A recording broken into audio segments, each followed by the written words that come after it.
आपण रोसल्याला पुरे पैसे मागू बे तू पाय रोसल्या अबे त्याला मोबाईल घेतला ना घडी घेतलं तर माहिती झाली. अबे हो का मग नाही तर का 2 महिने झाले माय 10 रुपये देवाला घडी मोबाईल काही ना काही घेते का करावा.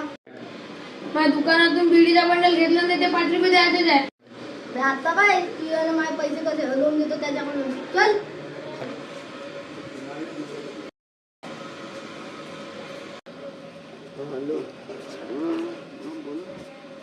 भाऊ एवढी घडी आणि मोबाईल घेतला तर पैसे पाहिजे होते तेव्हाचे 10 रुपये. कशाचे पैसे रे? माझ्याकडे नाही पैसे. माझ्या बिडीचे 5 रुपये आणि याचे खर्याचे 20 रुपये. काही देशील का तू? बॉडीगार्ड